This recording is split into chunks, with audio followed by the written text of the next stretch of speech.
আর এবার আসা যাক পরের খবর থেকে। মঙ্গলবার জম্মু কাশ্মীর ও হরিয়ানা ভোটের ফল প্রকাশ। উপত্যকার বুথ ফেরত সমীক্ষায় একদিকে যেমন চাঙ্গা বিজেপি, তেমনই কিন্তু হরিয়ানার অধিকাংশ বুথ ফেরত সমীক্ষার পূর্বাভাস থেকে একেবারে চনমনে অবস্থা কংগ্রেসের। এক্সিট পোলের রিপোর্ট কতটা মিলবে জানতে অপেক্ষা আর কয়েক ঘন্টা। দেখো,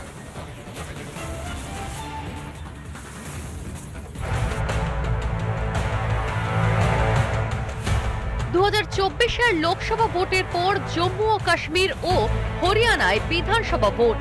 প্রার্থীদের ভাগ্য পরীক্ষা হয়ে গিয়েছে। বুথ ফেরত সমীক্ষার রিপোর্টও প্রকাশ্যে। 10 বছর পর উপত্যকায় বিধানসভা vote. Republic Gulistan news booth ফেরত সমীক্ষার পূর্বাভাস জম্মু কাশ্মীর ত্রিশঙ্ক হতে চলেছে।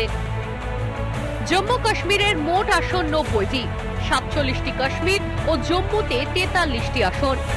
এনসি কংগ্রেস পেতে পারে 31 থেকে 36টি আসন, বিজেপি 28 থেকে 30, পিডিপি 5 থেকে 7টি, আম আদমি পার্টি 1টি, আপনি পার্টি 1 থেকে 2টি, সিপিএম 1টি, পিপলস কনফারেন্স 0 থেকে 2টি, এআইপি 1 থেকে 2টি এবং নির্দল ও অন্যান্যরা 5 থেকে 9টিতে জিততে পারে।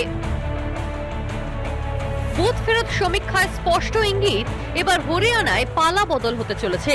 রিপাবলিক ম্যাট্রিক্স এক্সিট পোলের ইঙ্গিত হরিয়ানার 90টি বিধানসভা আসনের মধ্যে বিজেপি পেতে পারে 21টি আসন, কংগ্রেস 59টি আসন, দুশমন চৌতালার জেজেপি 2টি এবং আইএনএলডি 4টি আসন পেতে পারে।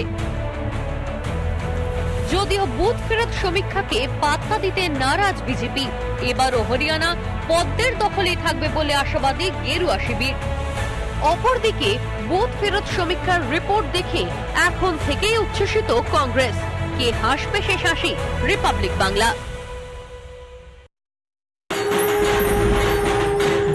পুজোয় আড্ডা হোক, আড্ডা হলে তবেই তো মানুষের মন ভালো থাকবে।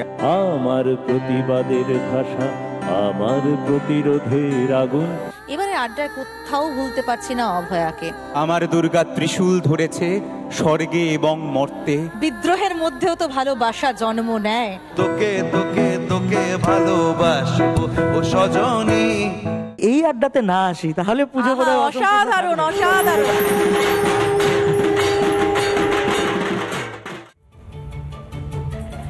দেবীপক্ষ শুরু হয়েছে, মাতৃ আরাধনায় প্রত্যেকে ব্রতী হয়েছে, কিন্তু আমাদের সমাজেও কিছু জীবন্ত দুর্গা এমন রয়েছেন যাদের কর্মকাণ্ড অন্যকে অনুপ্রাণিত করে, সাহস যোগায়। তেমনই এক নাম হচ্ছে দেবযানী মুখার্জি। তৈরি করেছেন নানী ঘর নামের ফুড চেইন, আর যার মাধ্যমে কর্মসংস্থান হয়েছে বহু মহিলার।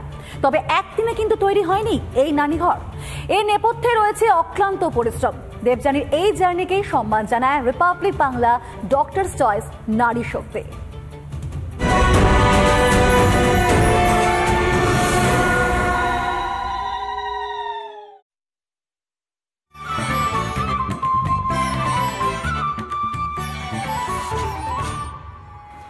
আমাদের এই দৃশ্যটা দেখেই বোঝা যাচ্ছে আমরা নারী, আমরা সব পারি। এক হাতে মাইক, আরেক হাতে খুন্তি।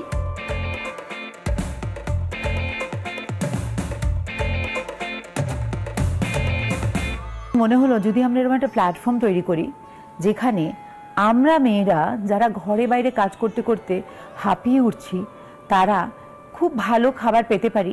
পাশের বাড়ির ওই কাকিমার থেকে, যে কাকিমা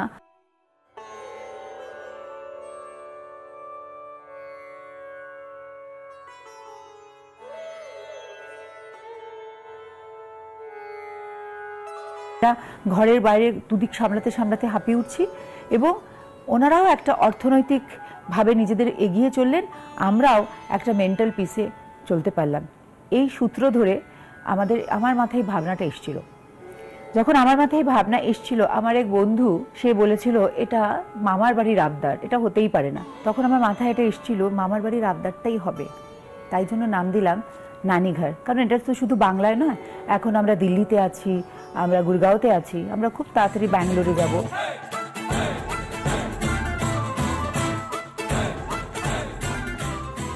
দু 2019 সালে আমরা এই জার্নি শুরু করেছিলাম 30 জন মাকে সঙ্গে নিয়ে। এখন এই জার্নিটা প্রায় 300 জন মায়েরকে ছাড়িয়ে গেছে কলকাতায়, এবং টোটাল আমাদের 600 জন মাকে নিয়ে এই জার্নি।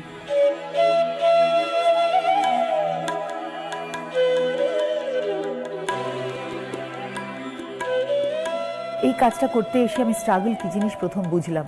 এটা একটা যখন একটা ট্রানজিশন হয়, প্রচণ্ড জিদ মনের ভেতরে না থাকলে এই ট্রানজিশনে মাথা উঁচু করে 5 বছর দাঁড়িয়ে থাকা যায় না। সেটা আমার আছে, আমি ভীষণ জেদি, ভীষণ জেদি।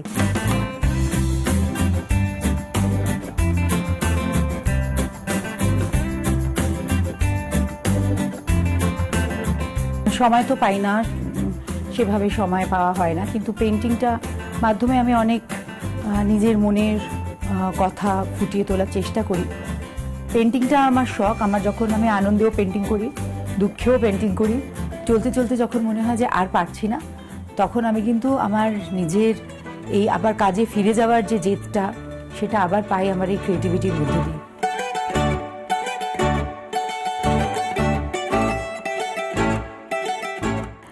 লেখা পড়া এগুলো তো আমাদের বাঙালিদের একটা অংশ, খুব ভালোবাসি। তবে লেখিকা আমি কোনোদিনও ভাবতেও পারিনি যে আমি লিখতেও পারি। তারপরে লিখলাম এবং থ্রিলার লিখলাম। একজনের এত ভালো লাগলো ওই থ্রিলারটা পড়ে, পরবর্তী পুজোতেও বললো আমাদের ওই থ্রিলারের একটা কপি চাই।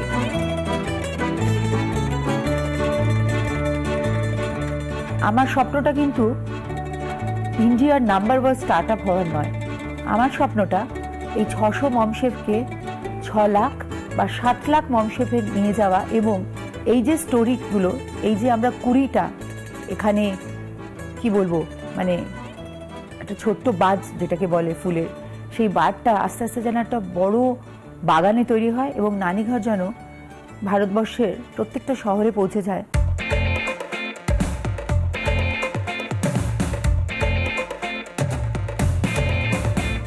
এখানে কেউ কারোর বস নয়, সবাই আমরা এন্টারপ্রেনার। শুরুটা হয়তো আমি করেছিলাম, আমার হাত দিয়ে হয়তো শুরুটা হয়েছিল, কিন্তু এই আমার সঙ্গে যারা আছে তারা সবাই আমার সঙ্গে এই যাত্রায় পথিক। শুধু নারী শক্তি দেবী দুর্গা নয়, নারী শক্তি শুধু চণ্ডী নয়, আমরাও এক একজন নারী শক্তি, এবং আমাদের ওপরেও সারা ভারতবর্ষের, সারা পৃথিবীর ভালো থাকা ডিপেন্ড করছে। প্যাশন না থাকলে কিন্তু কোনো কাজ হয় না। প্যাশন থাকলে আমরা যদি পড়েও যাই, আমরা কিন্তু আবার উঠে দাঁড়াতে পারি। যারা নতুনভাবে এগিয়ে চলেছ, ভয় পাওয়ার কোনো কারণ নেই। কোনো কিছুই কিন্তু পৃথিবীতে ব্যর্থ নয়, ব্যর্থতার মধ্যেও সাফল্য থাকে।